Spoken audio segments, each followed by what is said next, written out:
देख रहा है विनोद।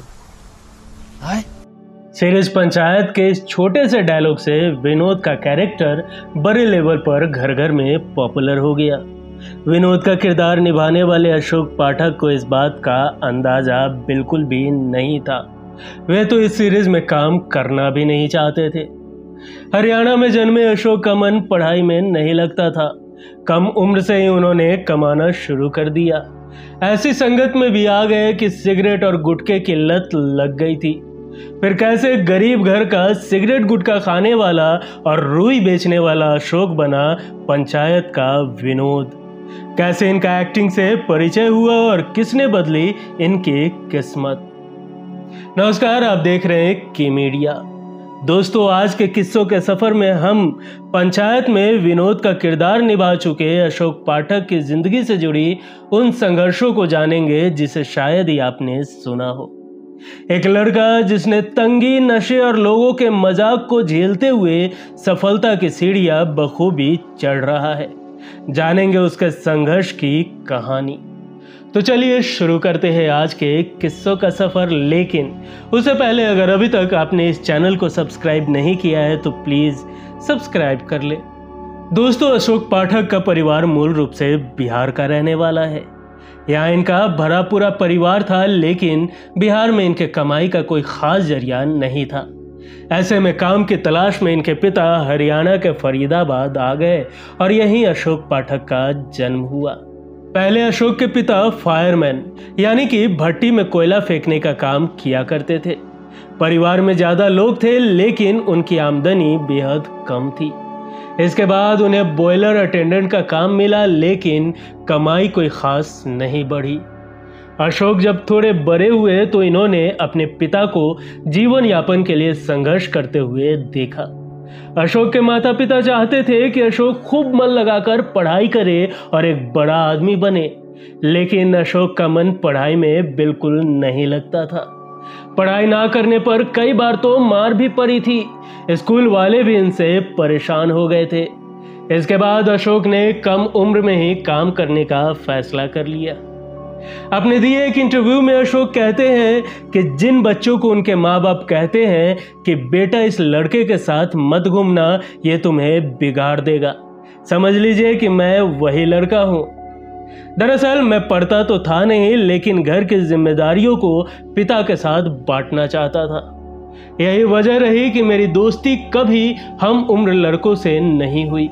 अपने से उम्र में बड़े लोगों के साथ उठता बैठता था। ऐसे में मैं कुछ खराब लोगों की संगति में आ गया और सिगरेट गुटखे की लत लग गई। घर वाले मेरी हरकतों से थक गए थे और तंग आकर उन्होंने मुझे मेरे हाल पर छोड़ दिया। इस वक्त मैंने छोटे मोटे काम भी करने शुरू कर दिए थे। 9वीं क्लास में मैंने रुई बेचने का काम किया। रोज 20-20 किलोमीटर साइकिल चलाकर रुई बेचने जाता था। फिर मैंने जैसे तैसे 10वीं पास कर ली। इसके बाद चप्पल की फैक्ट्री में और पेंटिंग का काम भी किया। कुछ समय बाद पिताजी पूरे परिवार के साथ हिसार चले गए। वहां पिताजी को जिंदल कंपनी में नौकरी मिल गई थी, जिससे घर की आर्थिक स्थिति थोड़ी सी बेहतर हुई। लेकिन नौकरी का बहाना करके मैं फरीदाबाद में ही रुक गया। हालांकि कुछ समय बाद मुझे खाने पीने की दिक्कत होने लगी। ज्यादा दिन भूखे ना रहना पड़े, इसलिए मैंने पिताजी से कहा कि मुझे आगे पढ़ाई करनी है और उन्हीं लोगों के साथ रहना है। इसके बाद मैंने 11वीं और 12वीं की पढ़ाई हिसार में की। अशोक ग्रेजुएशन के साथ थिएटर करने लगे थे। 1-2 नाटक करने के बाद वे थिएटर से ऐसे जुड़े कि उन्होंने एक्टर बनने का फैसला कर लिया। इस बारे में अशोक कहते हैं कि मैं कभी ग्रेजुएशन करना ही नहीं चाहता था। एक दोस्त ने कहा, कॉलेज लाइफ बहुत खूबसूरत होती है, तुम्हें बिल्कुल जाना चाहिए। उसने ही इतने सपने दिखा दिए कि बहुत जद्दोजहद के बाद मुझे एक कॉलेज में एडमिशन मिल गया। यहाँ पढ़ाई के दौरान मेरा परिचय थिएटर से हुआ। मैंने यूथ फेस्टिवल में पार्टिसिपेट किया, जिसमें मुझे बेस्ट एक्टर का अवार्ड मिला। पूरी तरह से थिएटर में रमने के बाद मैं एनएसडी से एक्टिंग के गुर सीखना चाहता था। प्राइवेट इंस्टीट्यूट नहीं जा सकता था क्योंकि आर्थिक रूप से उतना मजबूत नहीं था। मैंने 2006 में पहली बार NSD का एंट्रेंस एग्जाम दिया, लेकिन पास नहीं हो पाया। हार जीत तो लाइफ में होती रहती है, लेकिन इस रिजेक्शन ने मुझे बहुत तोड़ दिया था। मैं बहुत रोया, डिप्रेशन जैसे हालात हो गए थे। इस कंडीशन में पिताजी का बहुत सपोर्ट मिला। इससे पहले तो वो खुलकर मुझसे बात भी नहीं किया करते थे, लेकिन तब उन्होंने मुझसे कहा था, तुम परेशान ना हो बाबू, मैं पैसे की व्यवस्था कर देता हूँ, तुम मुंबई चले जाओ।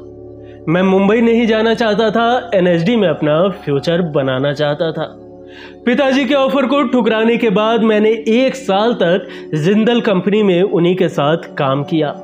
1 साल बाद मैंने फिर से NSD के लिए अप्लाई किया, लेकिन इस बार भी निराशा ही हाथ लगी। 2 बार हार मिलने के बाद मैंने मान लिया कि एक्टर बनना मेरी किस्मत में लिखा ही नहीं है। अपने इस ख्वाब को छोड़कर मैंने दूसरी कोई नौकरी करने का फैसला कर लिया था कि तभी मुझे भारतेंदु नाट्य एकेडमी के बारे में पता चला और 2007 में यहाँ एंट्रेंस देने के बाद मेरा एडमिशन हो गया। भारतेंदु नाट्य एकेडमी से कोर्स करने के बाद अशोक ने मुंबई आने का फैसला किया। उस वक्त इनके पास यहाँ आने के लिए पर्याप्त पैसे नहीं थे और पिताजी से भी नहीं ले सकते थे। तभी इन्हें एक शो मिला जिसे डायरेक्ट करने के बदले अशोक को 40,000 रुपए मिले। उन्हीं पैसों के जरिए अशोक पाठक मुंबई आ गए। अशोक अपने एक इंटरव्यू में कहते हैं कि यहाँ आए मुझे 5 दिन ही हुए थे कि मुझे पहला ऑडिशन देने के बाद काम मिल गया। मैंने पहली नौकरी सोनी मैक्स चैनल में की। यहाँ काम के बदले 2500 रुपए मिले थे। फिर थोड़े दिन बाद मुझे डोमिनोज के ऐड में काम मिला, जिसके लिए मुझे 70,000 रुपए मिले थे। जब डोमिनोज के ऐड का कॉल आया था तो मुझे लगा कि कोई दोस्त मजाक कर रहा है। मुझे विश्वास ही नहीं हो रहा था कि इतने बड़े काम का ऑफर मिला है। उस वक्त मेरे अकाउंट में इतने पैसे हो गए थे जितने मैंने पूरी लाइफ में नहीं देखे थे और ना ही सोचा था कि कभी इतने पैसे कमा पाऊंगा। मुझे मुंबई आए 7 ही महीने हुए थे कि फिल्म बिट्टू बॉस में काम मिल गया। इसमें मैंने ड्राइवर का रोल निभाया था और मेरा स्क्रीन टाइम भी इसमें ठीक ठाक था। इस फिल्म में काम करके लगा कि अब सब कुछ सेटल हो गया है, आगे की जिंदगी बहुत खूबसूरत बीतेगी। लेकिन इसके बाद भी एक ठोकर मिली। Film Bittu Boss box office पर फ्लॉप हो गई। जहां से मैंने शुरुआत की थी वापस वहीं चला गया। मुझे अच्छे रोल्स के ऑफर भी आने बंद हो गए, सिर्फ ड्राइवर के रोल ही ऑफर होते थे। 2014 आने तक काम की कमी हो गई। तब मैंने पंजाबी सिनेमा का रुख किया। वहाँ की जनता ने मुझे अपनाया। 2016 से 2020 तक मैंने पंजाबी सिनेमा में काम किया, जिससे मेरे घर में खाने पीने की दिक्कत नहीं हुई। मैंने सेक्रेड गेम्स, 72 हूरे, रंगबाज और फुकरे रिटर्न्स जैसी फिल्मों और सीरीज में काम किया है, लेकिन जिस पहचान का मोहताज था वो मुझे पंचायत सीरीज से मिली है। पंचायत सीरीज का हिस्सा बनने पर अशोक ने बताया था कि पहला पार्ट देखने के बाद मैं सीरीज और उसके स्टार कास्ट का फैन हो गया था। मैं बतौर दर्शक इस सीरीज का अगला पार्ट देखना चाहता था, लेकिन किस्मत को कुछ और ही मंजूर था। जब मेरे पास दूसरे सीजन के विनोद के रोल के लिए ऑडिशन का कॉल आया तो मैं दुविधा में पड़ गया। इससे पहले मैंने इस तरह के कई रोल किए थे, इस वजह से मैं ये किरदार नहीं करना चाहता था। सीरीज की कास्टिंग टीम में मेरे 1-2 जानने वाले थे जिन्होंने ऑडिशन देने के लिए बहुत जिद की। आखिरकार मुझे ऑडिशन देना पड़ा। सबको मेरा काम बहुत पसंद आया और इस तरह मैं सीरीज का हिस्सा बन गया। अशोक कहते हैं कि मुझे बिल्कुल अंदाजा नहीं था कि सीरीज में मेरा छोटा सा रोल लोगों पर इतना गहरा इम्पैक्ट छोड़ेगा। लेकिन जैसे सीरीज स्ट्रीम की गई, लोगों के बहुत सारे मैसेजेस और कॉल्स आने लगे। मेरा छोटा सा रोल बड़े लेवल पर पॉपुलर हो गया। लोगों का बेपनाह प्यार देख मैं इमोशनल भी हो गया था। एक वक्त ऐसा था कि घर के आसपास के लोग एक्टर बनने पर मजाक बनाते थे। वो लोग कहते थे कि अशोक, ना तुम दिखते ठीक हो, ना तुम्हारी बॉडी है, एक्टर बनोगे कैसे? वही लोग आज मेरी कामयाबी देख मुझे सम्मान देते हैं और कहते हैं कि हमें पता था कि तुम बेहतर काम करोगे। दोस्तों, अशोक पाठक ने कई एक्टर्स की एक्टिंग वर्कशॉप भी ली है।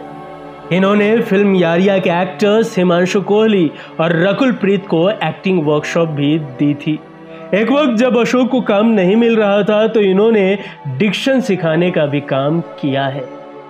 दोस्तों, Ashok Pathak American Canadian actor Brendan Fraser के साथ भी काम किया है और साथ ही रोनाल्ड पिकअप के साथ भी इन्होंने काम किया है और हॉलीवुड की फिल्म भी की है, जिसका title the second best exotic marigold hotel था, जो कि 2015 में रिलीज हुई थी।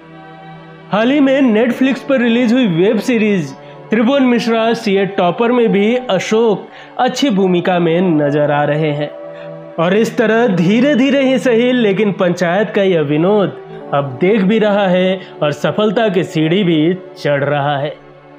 दोस्तों, देख रहा है विनोद यानी कि अशोक पाठक के किस्सों के सफर में आज के लिए यहीं तक। आज का ये संघर्ष की कहानी आपको कैसी लगी हमें कमेंट कर जरूर बताएं। दोस्तों, अगर आज का ये एपिसोड पसंद आया हो तो एक लाइक जरूर करें। मिलेंगे अगले एपिसोड में फिर किसी दिलचस्प किस्सों के साथ, तब तक के लिए नमस्कार।